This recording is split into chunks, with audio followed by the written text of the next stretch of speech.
우리 어제 본문에 이어서 계속해서 예수님께서는 누가 천국에서 큰 자인가에 대한 이야기를 말씀하고 계십니다.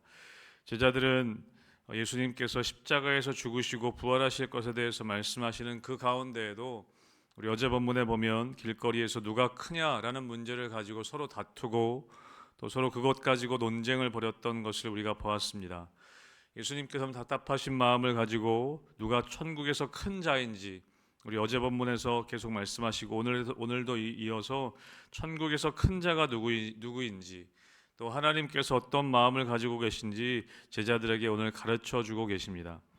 오늘 10절 말씀에 보면 이렇게 말씀하십니다. 삼가 이 작은 자 중에 하나도 업신여기지 말라. 너희에게 말하노니 그들의 천사들이 하늘에서 하늘에 계신 내 아버지의 얼굴을 항상 배옵느니라. 그 작은 자를 업신여기지 말아야 할 이유, 어제 본문에 보면 그 작은 자를 실족하게 하는 자는 차라리 연자맷돌을 그 목에 걸고 바다에 빠지는 것이 낫다. 또 실족하게 하는 일들, 그래서 내 손이 너를 범죄하게 하거든 그것을 차라리 찍어버려라. 굉장히 극단적인 표현을 하시면서까지 예수님은 이 제자들에게 이 하나님 나라의 어떤 일들에 대해서 철저하게 가르쳐 주고자 하시는 그런 마음을, 의지를 보여주고 계십니다. 그래서 오늘 본문에서는 그 작은 자 중에 하나도 업신여기지 말아야 할 이유, 그것이 무엇이냐? 그 사람도 천사가 그를 보호하고 있고 또 그 천사가 항상 하나님을 대면하고 있기 때문에 그 작은 자를 업신여기지 말라라고 말씀하고 있습니다. 그 10절에 나오죠. 그 천사들이 하늘에서 하늘에 계신 내 아버지의 얼굴을 항상 배옵느니라. 그러니까 그 사람에게도 천사가 항상 함께하고 있고 그 작은 자에게 어떤 일들이 일어나는지 항상 그 천사가 하나님께 보고하고 있다. 다시 말하면 하나님이 그 작은 자를 늘 지켜보고 계신다.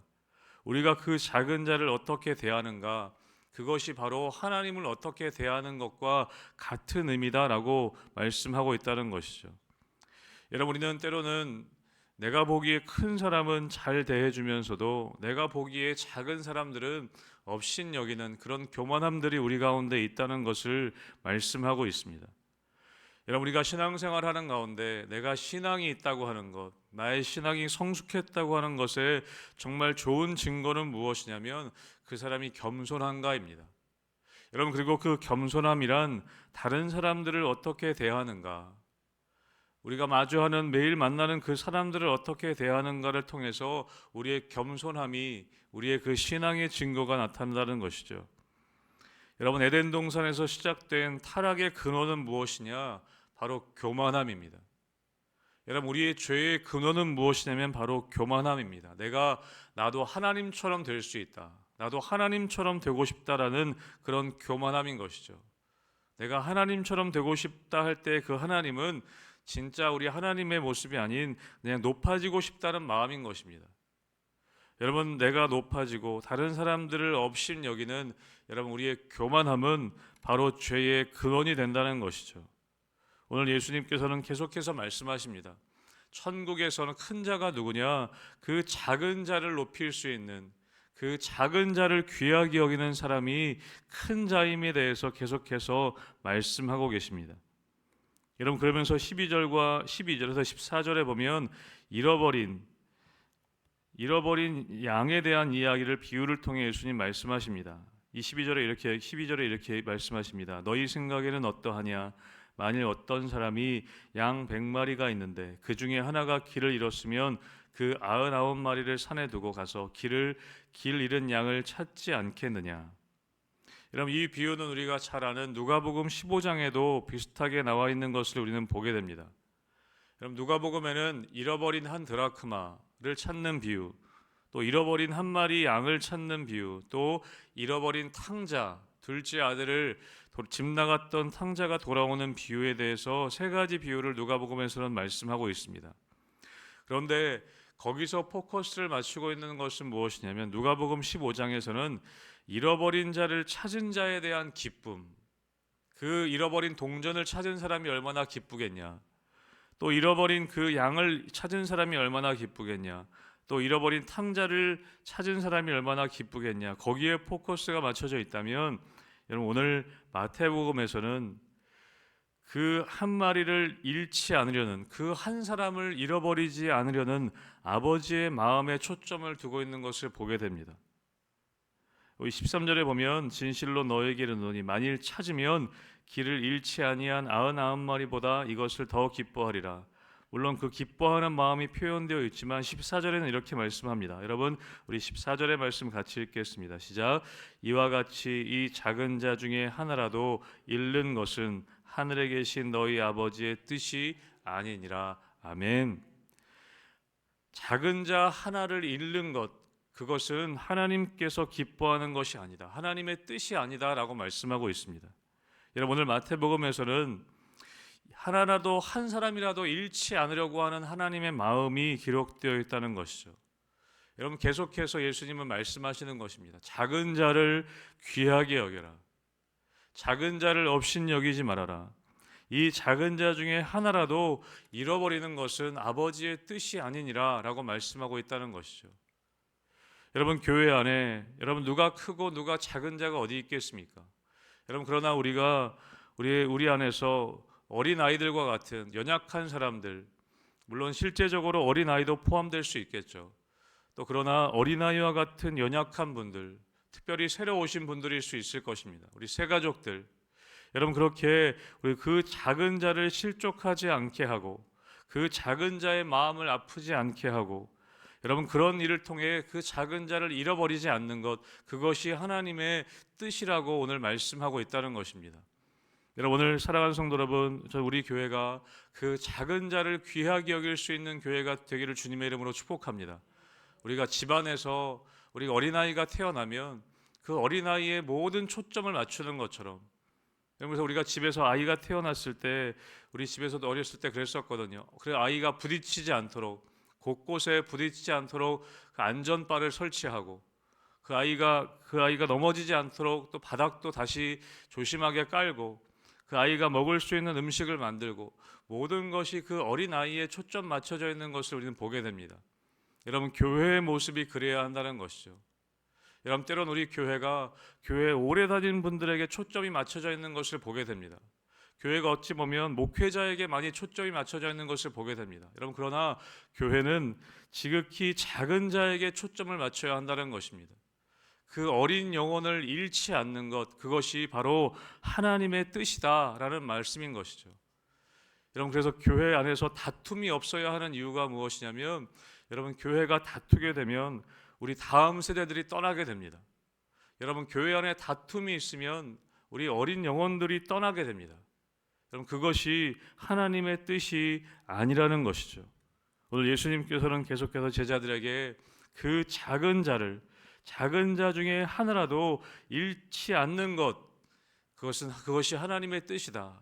작은 자를 잃어버리는 것, 그것은 하나님의 뜻이 아니다라는 것을 우리에게 말씀해 주고 계십니다.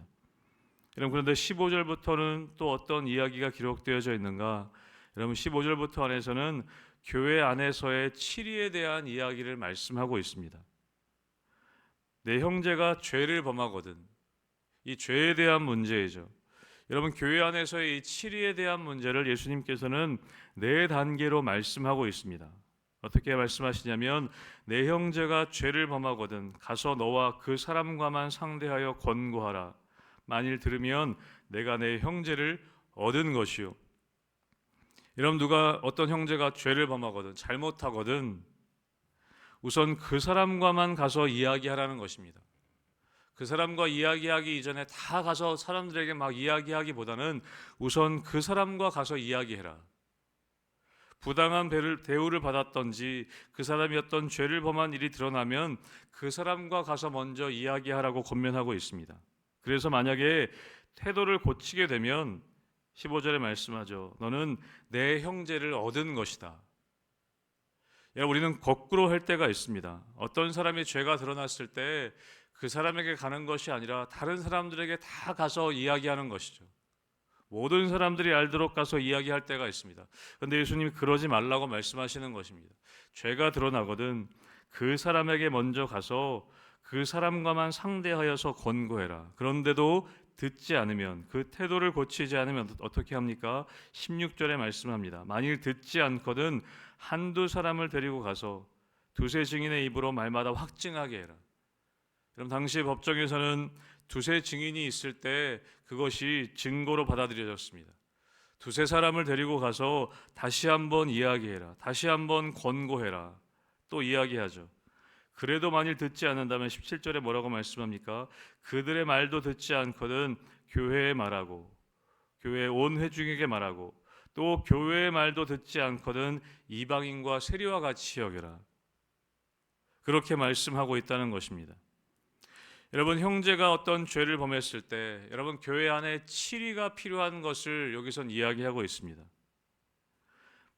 그 사람이 어떤 죄를 범했을 때 그 사람과만 이야기해서 듣지 않으면 두세 사람을 데리고 가고, 듣지 않았을 때 교회에게 말하고, 또 교회의 말도 듣지 않았을 때 그를 이방인과 세리와 같이 여겨라 라고 오늘 예수님이 권고하고 계십니다. 여러분, 앞에서는 우리 잃어버린 한 사람을 소중히 여기는 마음을 강조하셨습니다. 한 사람도 잃어버리지 않기 위한 교회의 태도였다는 것이죠. 그러나 한편으로는 오늘 15절부터는 또 무엇을 말씀하고 계시냐면, 고쳐야 할 점이 있는데도 모른 척하고 지나가서는 안 된다는 것을 또한 말씀하고 있습니다. 여러분, 사실은 똑같은 맥락에서의 말씀을 우리에게 주고 계십니다. 여러분, 한 영혼을 잃어버리지 않아야 하는, 작은 자를 잃어버리지 않아야 하는 것에 대해서 말씀하시면서, 그렇다고 죄를 덮는 것이 그 사람을 잃어버리지 않는 것이 아니라는 것이죠. 여러분, 정말 한 영혼을 생각한다는 것은 무엇이냐면, 그 사람이 상처 입지 않기 위해서, 그 작은 자가 상처 입고 마음이 상하지 않기 위해서 우리가 돌아보는 것 필요하지만, 여러분, 한편으로는 한 영혼을 잃어버리지 않는다는 것은 어떤 의미냐면, 죄를 그냥 두지 않는다는 것을 말한다는 것입니다. 여러분, 한 영혼을 잃어버리지 않기 위해서 죄를 지어도 덮어야 한다, 그런 이야기를 예수님 말씀하시는 것이 아니라는 것이죠. 죄에 대해서는 그것이 죄인 것을 깨달아 알게 해야 한다는 것입니다. 여러분, 그러나 그 단계에 있어서 사람들에게 먼저 알리기보다 그 사람과 먼저 이야기하고, 또 두세 증인을 데리고 가고, 교회에 말하고, 교회를 통해 이야기할 수 있도록 하고, 여러분, 궁극적으로는 무엇이냐면 이 죄 지은 사람을 잘라내려고 하는 것이 아니라 어떻게든지 그를 돌이키려고 하는 것이 오늘의 포커스가 맞춰져 있는 것을 우리는 보게 됩니다. 여러분, 치리에 대한 이야기를 하는 것이지만 결국에는 죄를 범한 그 지체를 포기하지 않으려는 마음이 오늘 말씀 가운데 담겨져 있습니다. 죄를 지었다고 해도 그 사람을 포기하지 않고 돌이키게 하려고 하는 그 마음이 오늘 예수님의 말씀 가운데 담겨져 있다는 것이죠. 여러분, 사랑하는 성도 여러분, 우리가 작은 자를 잃지 않도록 늘 돌아보아야 합니다. 여러분, 그러나 죄의 문제에 대해서는 우리가 함께 기도하고 함께 그 사람에게 권고하여서 돌이킬 수 있도록 우리가 애쓰고 힘쓰는 것이 여러분 그 영혼을 잃어버리지 않는 교회에 대한 태도라는 것을 말씀하고 계신다는 것이죠. 여러분, 그래서 우리 18절부터 보면 이렇게 말씀합니다.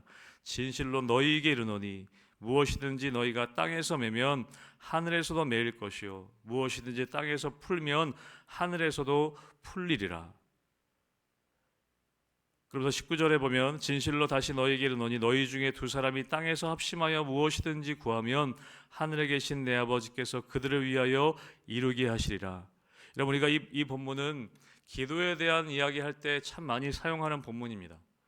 그러나 여러분, 이 문맥적으로 봤을 때 여러분, 두세 사람이 합심하여 무엇이든지 땅에서 구하면 하나님께서 그들을 위해 이루실 것이다. 물론 기도에 대한 내용이기도 하지만 우리가 문맥적으로 보면 작은 영혼을, 작은 자를 잃지 않으려고 하는 그 하나님의 마음, 또 그 교회의 어떤 마음, 여러분, 그것으로부터 이 본문이 나온다는 것을 우리는 알아야 한다는 것이죠. 우리가 한 영혼을 포기하지 않고 작은 자를 귀하게 여기고 또 죄를 범했을 때 그를 포기하지 않고 돌이키게 하려고 우리가 애쓸 때, 여러분, 그 공동체가 그렇게 애쓸 때 하나님께서 그들을 위해서 그 기도를 들으시고 그것을 이루어 주실 것이라는 것을 우리에게 말씀하고 계신다는 것이죠. 결국에 이것은 내가 원하는 것을 하나님이 이루어 주신다는 내용보다는 우리가 한 영혼을 포기하지 않고 한 영혼을 위해 애쓰고 한 영혼을 위해 기도할 때 그 한 영혼이 떠나지 않고 하나님 나라의 일꾼으로 성장해 갈 것이라는 것에 대한 그런 맥락에서 오늘 말씀하고 계신다는 것입니다. 사랑하는 성도 여러분, 우리 교회 가운데, 우리 마음 가운데 여러분 작은 자를 귀하게 여기는, 우리가 작은 영혼을 잘 돌보려고 하는 여러분 우리 교회에 그런 마음이 있게 되기를 주님의 이름으로 축복합니다. 그래서 한 영혼도 포기하지 않고 정말 그 영혼이 끝까지 돌아와서 하나님께 머무를 수 있도록, 하나님 안에서 잘 자라갈 수 있도록 여러분 그렇게 한 영혼을 귀하게 여기는 그런 우리 희망교회와 우리 성도님들 되시기를 주님의 이름으로 축복합니다. 아멘.